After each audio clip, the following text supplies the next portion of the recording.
माननीय सभापति जी, जय भीम। महामहिम राष्ट्रपति जी के अभिभाषण पर धन्यवाद प्रस्ताव पर बोलने को आपने मुझे अवसर दिया, इसके लिए मैं आपका आभारी हूं।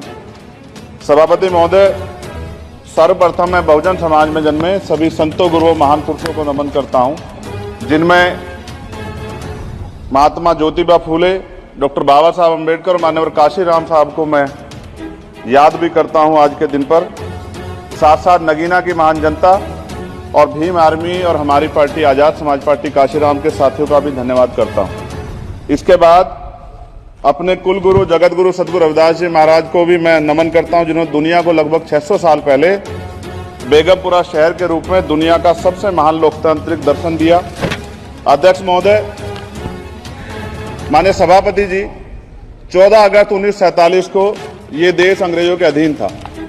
15 अगस्त 1947 को हम लोग आज़ाद हुए। 16 अगस्त 1947 को देश आज़ादी में था, लेकिन धन धरती राजपाट में बंटवारा नहीं हुआ। जो साधन संसाधन थे उनमें बंटवारा सही रूप से न होने के कारण एक बहुत बड़ी आबादी सुविधाओं से वंचित और सम्मान से वंचित रह गई। उनको सम्मान देने के लिए और अंतिम व्यक्ति तक सुविधाएं पहुंचे, इसके लिए लोकतंत्र की व्यवस्था हुई। लेकिन आज़ादी के 70 साल बाद भी हम कहाँ खड़े हैं, इस पर ये चिंता का विषय है। मैं मानता हूं कि सामाजिक न्याय तभी होगा माननीय सभापति जी, जब जातीय जनगणना पूरी होगी और जातीय जनगणना कराई जाएगी और साथ साथ संख्या के आधार पर आरक्षण जो है वंचित वर्गों का बढ़ाया जाएगा। उसके साथ साथ जब राष्ट्रपति जी अभिभाषण पर बात रख रही थी तो उन्होंने शहरी और ग्रामीण क्षेत्रों के विकास की बात कही और ये भी कहा कि दुनिया में सबसे उत्तम शहर हमारे यहाँ बने। लेकिन माननीय सभापति जी, 70% आबादी तो गांव में निवास करती है, तो गांव की आबादी के बारे में भी सोचना होगा कि उनका जीवन कैसे बदले। माननीय सभापति जी, उच्च शैक्षणिक संस्थानों में बहुजन समाज के जो छात्र हैं उनके साथ कास्ट एट्रोसिटी हो रही है, निरंतर उनकी हत्या हो रही है। साथ साथ जो सरकारी कर्मचारी हैं दफ्तरों में, उनके साथ भी जो SC ST OBC और मुस्लिम और अन्य धार्मिक अल्पसंख्यक उनके साथ भी माननीय सभापति जी जातिगत और धार्मिक जो है शोषण किया जा रहा है। इसलिए मेरी मांग भी है कि पुरानी पेंशन को भी अध्यक्ष जी बहाल किया जाए। जो कर्मचारी देश की सेवा में लगे हैं उनका भी सम्मान होना चाहिए। साथ साथ सभापति जी, भाजपा ने चुनावी लाभ के लिए सबका साथ सबका विकास के नारे दिए जो खोखले हैं, क्योंकि 10 साल में दलित, पिछड़े, आदिवासी, मुस्लिम और अन्य धार्मिक अल्पसंख्यक जो अत्याचार हुए हैं वो किससे छिपे हुए नहीं है। ये गलत है, ये बंद होना चाहिए।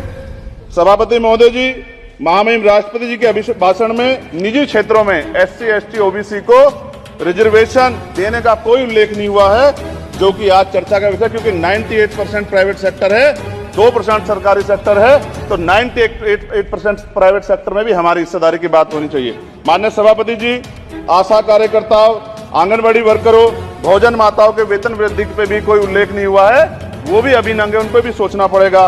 माननीय सभापति जी, जिस क्षेत्र से मैं चुन के आऊँ नगीना से, वो बहुत पिछड़ा क्षेत्र है। उस क्षेत्र में कोई विशेष आर्थिक पैकेज नहीं दिया गया, रोजगार की सेवाएं नहीं है, नौजवान पलायन करता है।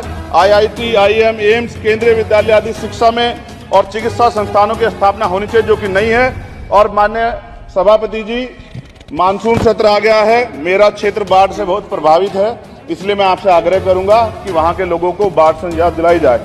माननीय सभापति जी, चीन हमें आंख दिखा रहा है और लगातार हमारे देश की सीमाओं में घुसपैठ कर रहा है, इसलिए अग्निवीर योजना को हटाकर पुनः सेना भर्ती शुरू की जाए और साथ साथ भारत की सबसे प्राचीन व बहादुर रेजिमेंट में से एक चमार रेजिमेंट को पुनः बहाल करा जाए, ऐसा भी मेरा आपसे आग्रह है। माननीय सभापति जी, पिछले सारे प्रधानमंत्रियों ने मिलकर जितना कर्ज लिया है उससे दुगना कर्ज हमारे वर्तमान के प्रधानमंत्री जी ने लिया है। किसान अगर अपना कर्ज माफ कराने के लिए जाता है तो लाठी झेलनी पड़ती है, जबकि सरकार ने धन्ना सेठों का 15 लाख करोड़ रुपया माफ किया है। इस ओर हमें ध्यान देना पड़ेगा, हमारी आने वाली पीढ़ियों को ये कर्ज चुकाना पड़ेगा। माननीय सभापति महोदय जी, किसानों को MSP की लीगल गारंटी तथा किसानों का कर्ज माफ होना चाहिए। साथ साथ 2 अप्रैल 2018 को SC ST के बच्चों पे बहुत बड़े पैमाने पे मुकदमे लगे थे, वो हमारी लड़ाई सही थी, ये सुप्रीम कोर्ट ने माना और बाद में सरकार ने माना, वो मुकदमे तुरंत वापिस होने चाहिए। माननीय सभापति जी, प्रेस जो है उस पर भी शिकंजा कसा जा रहा है। जो पत्रकार सरकार के खिलाफ बोलता है नौकरी से हाथ धोना पड़ता है, और सोशल मीडिया हमारा हथियार है, उस पर तरह तरह के प्रतिबंध लगाए जा रहे हैं और विरोध करने वालों को सोशल मीडिया हैंडल भी सस्पेंड करा दिए जा रहे हैं। साथ साथ सभापति जी, पेपर लीक और परीक्षाओं के कैंसिल होने से देश के नौजवानों का भविष्य खतरे में है। नीट, यूपी सिपाही भर्ती सभापति जी और 69,000 शिक्षक भर्ती में आरक्षण घोटाला हुआ है, कोई पूछने वाला नहीं, खून के आंसू रो रहे हैं बच्चे, बेरोजगारी का दंश युवा झेल रहे हैं। इसलिए मेरा आग्रह है कि युवाओं के लिए कृपया समाप्त करें। माननीय सभापति जी, मैं पहली बार बोल रहा हूँ, आप कहेंगे मैं बैठ जाऊंगा, मैं आपकी बात, मैं संवैधानिक मर्यादा का पालन करूंगा, मगर हम तो माननीय सभापति जी सुन ही रहे हैं। आप बोलिए, 1 मिनट। धन्यवाद। एक मिनट और बोलिए। अध्यक्ष सभापति जी, नारी सम्मान की बात करने वाली सरकार, हमने मणिपुर देखा सर, हमने पहलवान बेटियों का हर्ष देखा सर, और हमने सर हाथरस की बेटी का हर्ष देखा सर, और हाथरस के परिवार को जो वादा किया था सरकार ने वो भी पूरा नहीं किया। और महिलाओं में भी, स्पेशली दलित, पिछड़े और मुस्लिम वर्ग की, आदिवासी वर्ग की महिलाओं के साथ आज भी एनसीआरबी का डाटा कहता है सर, जो जुल्म हो रहा है वो सहनीय नहीं है सर।